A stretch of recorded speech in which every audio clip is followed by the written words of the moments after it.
प्रेरणास्पद कथाएं YouTube channel पर मैं धनंजय जैन आप सभी का हार्दिक अभिवादन करता हूं। छोटी सी कहानी डीजे की जुबानी।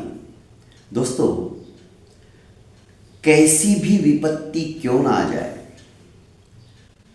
आदमी यदि उस वक्त अपनी हिम्मत नहीं हारता है, धैर्य नहीं छोड़ता है, तो अपनी सूझबूझ से आई हुई विपत्ति का बड़ी आसानी से सामना कर सकता है। एक छोटी सी कहानी के माध्यम से मैं आपको अपनी बात आज बताने का प्रयास करता हूं। पंचतंत्र की ही कहानी है। एक ब्राह्मण भिक्षाटन करते हुए अपना गुजारा करता था। एक दिन परेशान हो गया क्योंकि कभी भिक्षा मिलती और कभी उसे भूखा ही रहना पड़ता। सोचा कि इससे तो किसी और शहर में जाकर बसेरा करना चाहिए। यहाँ के लोग, उनमें मानवता नाम की चीज नहीं है, दया नाम की चीज नहीं है। मैं इतनी मेहनत करता हूँ फिर भी मुझे कुछ हासिल नहीं होता है। और वैसे देखा जाए तो ये ब्राह्मण देवता प्रकांड पंडित था, विचक्षण बुद्धि का धनी था।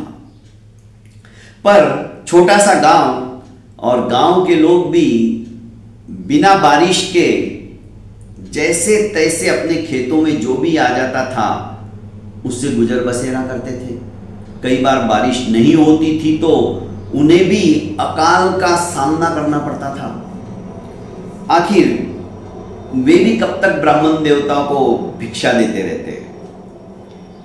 ब्राह्मण देवता दूसरे शहर में जाने के लिए जंगल के रास्ते से निकल पड़ते हैं।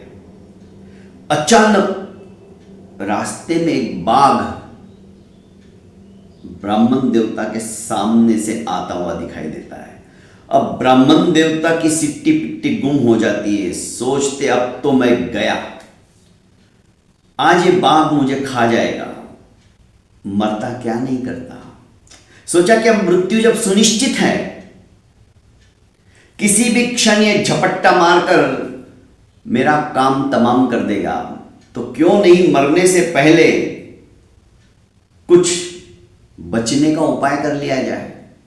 और तत्क्षण उसके दिमाग में आया और ब्राह्मण देवता जोर जोर से हंसने लगा और नाचने लगा। बाघ ये देखकर आश्चर्यचकित हो गया कि पहला इंसान ऐसा है जो मरने के डर से भयभीत होकर मूर्छित नहीं हो रहा है और उल्टा नाच रहा है, खुशियां मना रहा है। आखिर उसने पूछा कि हे भाई, तू नाच क्यों रहा है और इतना खुश होने की तुझे जरूरत नहीं है, बस अगले क्षण मैं तुझे समाप्त करने वाला हूं। ब्राह्मण हंसा और बोला, तू मुझे क्या मारेगा, मैं तो स्वयं बाघ का शिकार करके बाघ को खाता हूं। ऑलरेडी एक बाघ मैं पकड़ चुका हूं और अपने मंत्र विद्या से अपने झोले के अंदर डाल चुका हूं। तू खुद चल के मेरे पास आया है, इसलिए मेरा परिश्रम बच गया ढूंढने का।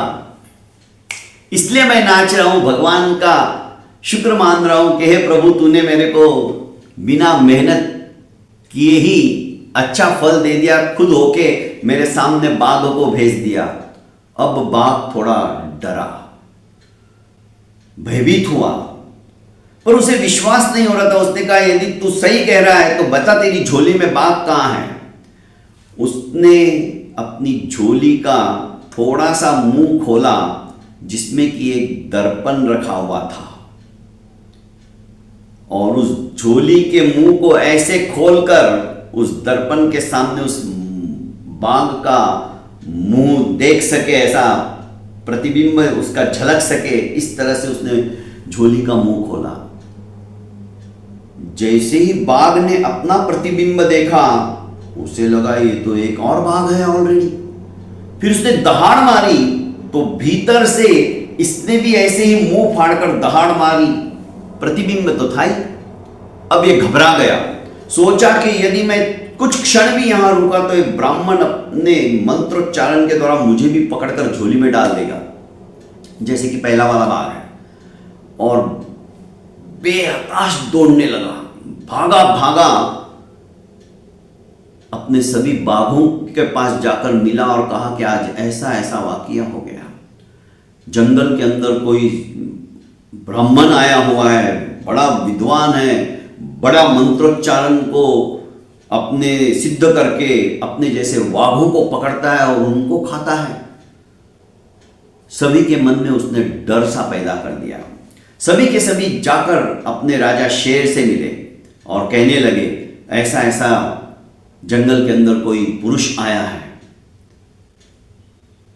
शेर हंसा और उसने कहा ऐसा कभी हो सकता है क्या? मनुष्य और बाघ का मांस खाए? संभव नहीं, तुम सब डरपोक हो, चलो मेरे साथ। सभी बाघों के साथ में जंगल का राजा शेर भी चल पड़ा। अब इस बीच एक शिकारी भी उस जंगल में आ चुका था और ब्राह्मण ने उस शिकारी को ये बाघ की सारी घटना सुना दी। वो सुना ही रहा था, घटना का अंत हो ही रहा था कि शेर उन सभी बाघों को लेकर दूर से आता हुआ दिखाई दिया। जैसे ही शिकारी ने इतने सारे बाघ और शेर को देखा तो इसकी तो हालत खराब हो गई। फटाफट अपना सारा सामान, हथियार वगैरह छोड़कर वो तो पेड़ पे चढ़ गया और कहा कि ब्राह्मण अपनी जान बचा, अभी तूने नाम लिया और वो सबको लेके आ गया। ब्राह्मण भी अब पेड़ के पीछे छुप गया। अब इतने सारे बाघों का और शेर का सामना कैसे करे? पंडित जी का दिमाग नहीं चल रहा था।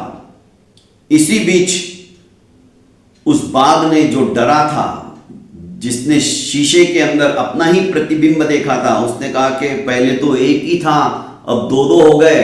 वो देखो एक ऊपर जाके चढ़ गया, ऊपर से शायद हमारा शिकार करेगा, और ये भी पेड़ के पीछे छुप गया है ताकि एक साथ हम सब पर हमला करे।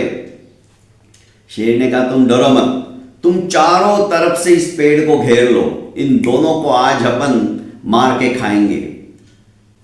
चारों तरफ से घेरना शुरू किया। इसी बीच शेर सबसे आगे था, पीछे की तरफ से, जिधर ब्राह्मण देवता छुपा हुआ था।